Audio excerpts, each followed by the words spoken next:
목적으로 했는지 이런 것들에 대해서 좀 들으시면 될 것 같고요. 내용이 환자분들에게 그렇게 자세히 말씀드릴 내용들이 좀 적어서 간략하게 좀 정리를 했습니다.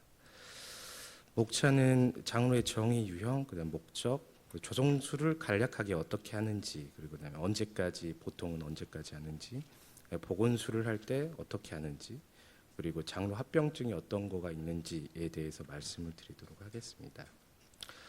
장로는 복벽을 통해서 장의 일부를 꺼내서 이제 구멍을 내고 복부에 고정한 것이고, 이유는 항문을 대신해서 변을 배출하는 목적입니다. 그래서 장로 이하 부위로 장 내용물이 지나가는 것을 방지함으로써 여러 가지에 얻게 되는 이득이 있게 되겠습니다.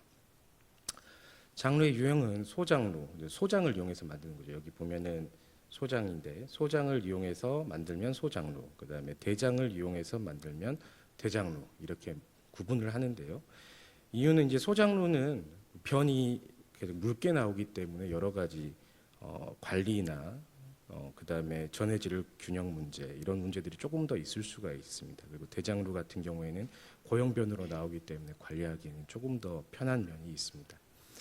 위치에 따라서 어디에 문제가 생기냐에 따라서, 여기에 문제가 생기면 가장 가까운 구불결장로를 낼 수도 있고, 상태에 따라서는 행행결장로를 낼 수도 있고, 여러 가지 그 환자분의 상황에 따라 달라지게 될 거고요.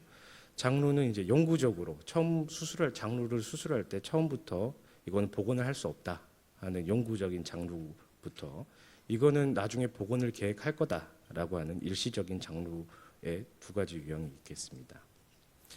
장로의 목적은 첫 번째는 이제 아래쪽으로 안 내려갔을 때 장이 붓고 토하고 그다음 배 아프고 하는 것들을 해소하기 위해서 하는 거고요.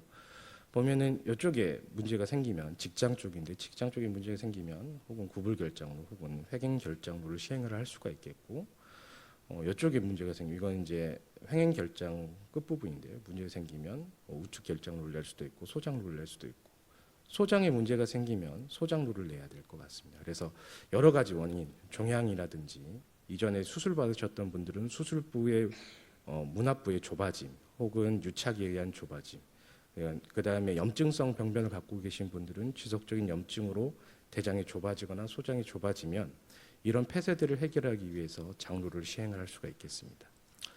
또 다른 거는 변의 흐름의 전환인데요. 이거는 아래쪽에 뭔가 막힌 건 아니지만 아래쪽에 지속적인 감염, 염증이 지속적으로 있다거나, 특히 우리가 수술을 할 때 수술을 하고 문합부에, 장관 문합부에 문제가 생긴다거나, 혹은 문제는 생기지 않았는데 우리가 수술할 때 아주 아래쪽에 문합이 되면서 천공이 생길 가능성이 높다라고 판단될 경우에 문합부의 봉합부의 보호를 위해서 변의 흐름 전환을 하기 위해 일시적인 장로나 혹은 영구적인 장로를 시행을 할 수가 있겠습니다.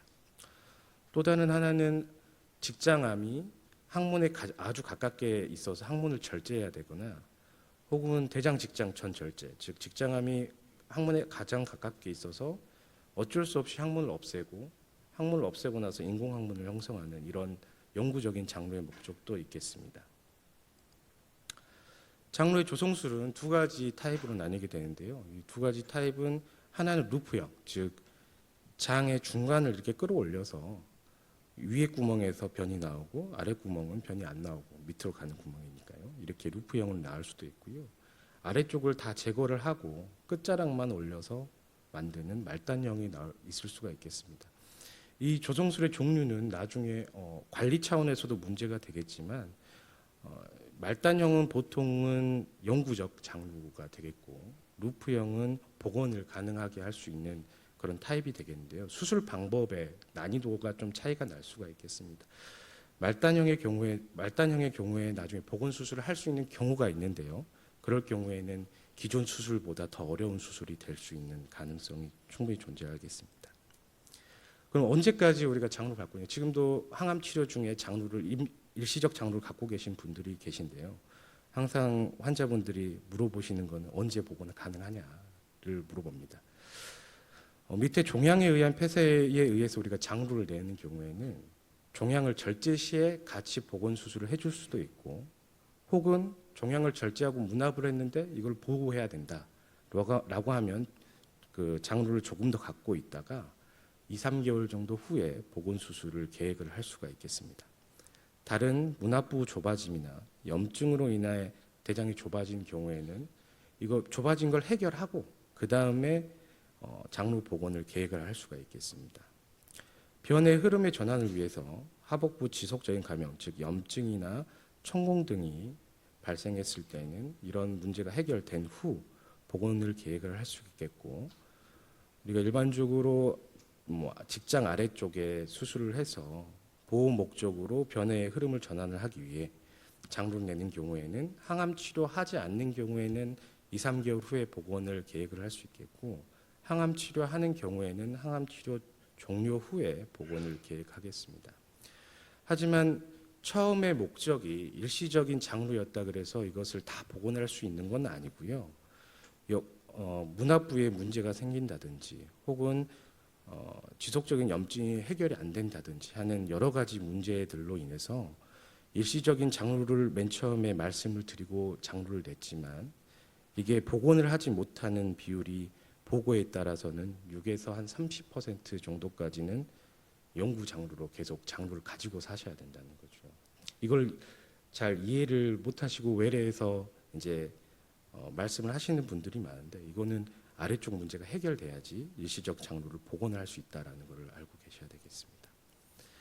장루의 복원은 일시적 루프형 장루 같은 경우에는 굉장히 간단하지만 부작용은 조금 있을 수 있는, 아무튼 간단한 수술로 대부분 해결이 됩니다. 즉 장루 주변 피부를 도려내고 장루를 이제 배 바깥으로 끄집어낸 다음에 상한 부분은 잘라내고 장과 장을 연결하고 다시 복원하는 간단한 수술로서 해결이 가능한데, 아주 일부분의 환자분들은 뱃속에 유착이 심한 경우가 있어서 뱃속에 유착이 심한 경우에는 이전 수술 절개창을 충분히 다시 열고 수술을 해줘야 되는 경우가 발생합니다. 하지만 대부분의 환자는 이런 간단한 수술만으로도 해결할 수 있다라는 게 일시적 루프형 장루 복원술의 가장 큰 장점이라고 할 수 있겠고, 복원 시기는 보통 2에서 3개월 정도 후에 시행을 하게 되겠습니다.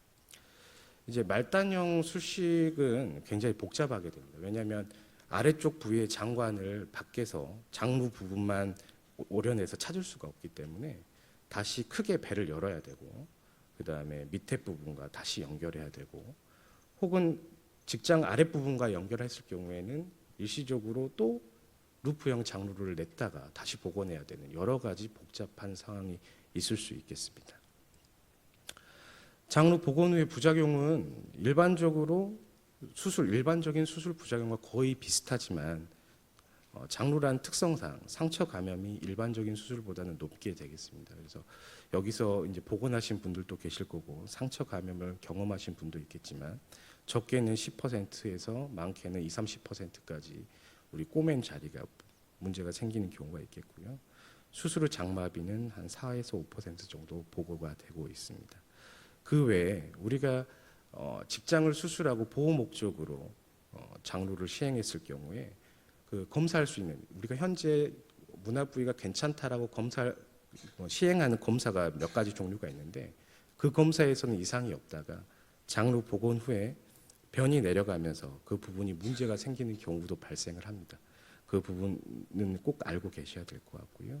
그 외에 이제 절개창 탈장 외에 일반적인 복부 수술 부작용이 있겠습니다. 그러면 이제 여기까지는 장루 복원 후의 부작용이었고요. 이제 장루를 가지고 있으면서 어떤 부작용을 갖게 될 것이냐.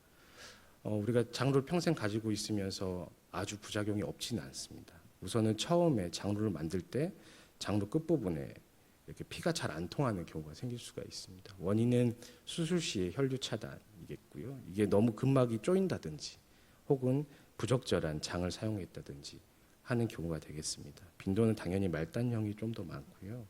치료는 이게 근막 이상에만 문제가 생기면 그냥 경과관찰합니다. 근데 근막층 이하에 아래쪽 깊숙이까지 문제가 생기면 그거는 다시 재수술을 해줘야 되는 경우가 발생하겠습니다.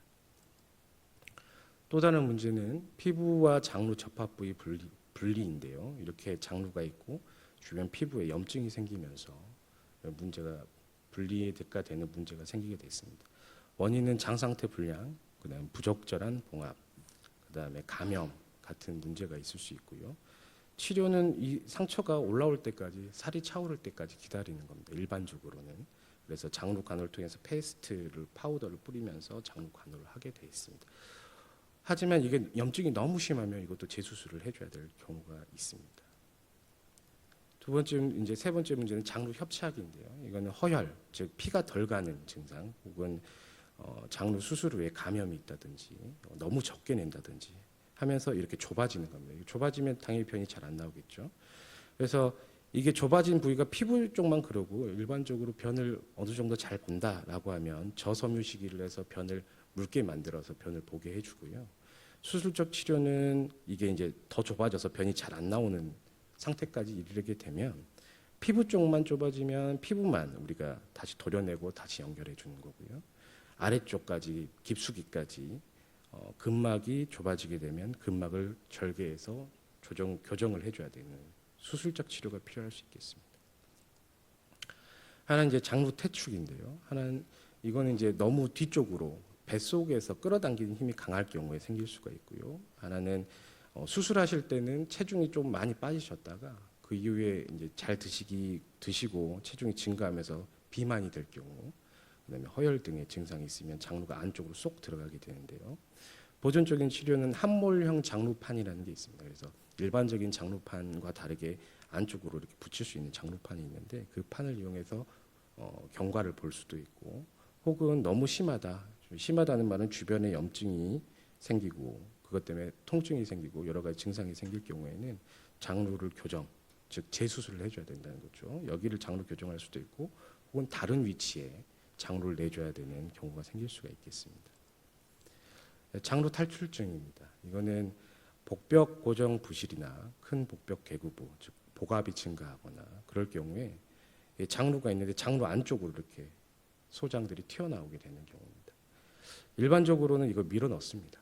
다시 밀어 넣으면, 손으로 밀어 넣으면 들어가거든요. 그렇게 우선은 교정을 하고 지속적으로 혹은 반복적으로 혹은 이렇게 허혈이 일어날 정도로 탈출증이 생기면 장루를 교정해주는 교정술, 혹은 이거 더 이상 여기를 사용할 수 없으니까, 약해져서 사용할 수 없으니까 다른 곳에 장루를 내는 장루 재배치 등의 수술적 치료를 통해서 교정을 해야 되겠습니다. 장루 주위변에 탈장이 생길 수도 있습니다. 이건 이제 절개창 탈장과, 여기 이제 절개창인데 절개창 탈장과는 또 다른 이유인데요. 장루가 있으면 장루 주변에 근막이 약해지면서 안쪽에 소장이나 대장의 내용물들이, 장들이 밀려 나오게 되는 겁니다. 원인은 약한 근막, 그다음에 수술 시에 감염, 그다음에 잘못된 위치에 있을 때, 배에 힘을 많이 주는 운동을 하거나 그런 것들을 할 때는 복압 상승이 일어나면서 탈장이 발생할 수가 있겠습니다. 치료는 증상이 없으면 탈장대를 착용함으로써 증상을 완화시키면서 더 악화가 안 되게 보존적으로 치료를 할 수도 있고요. 증상이 발생하거나 혹은 환자분 본인이 불편하면 이 탈장 교정술을 시행할 수가 있겠습니다. 첫 번째는, 그리고 심하지 않으면 탈장 교정술만으로도 50% 이상 교정이 가능하지만, 이게 너무 크다거나 혹은 자꾸 재발하는 경우에는 장루 재배치를 해줘야 될 수가 있겠습니다. 그 외에 이제 주변에 장루와 피부에 장관루가 생길 수가 있고요. 이유는 봉합성 환홍, 그다음에 크론병이 있으신 분들은 이런 장관루가 발생할 가능성이 높겠습니다. 아주 첨부 피부, 즉 표면에 가까우면 자연 치유를 기대를 해볼 수도 있고요. 수술적 치료를 이제 심한 경우에는 교정술 혹은 장루 재배치를 해야 되는 경우가 생기게 됐습니다. 그 외에 장루 주위 피부 손상, 즉 이렇게 빨개지고 염증, 그다음에 이런 점막이 자라나오는 그런 증상들이 생길 수가 있습니다. 이런 증상들은 자꾸 보면서 장루 관리를 해 나가셔야 되겠습니다.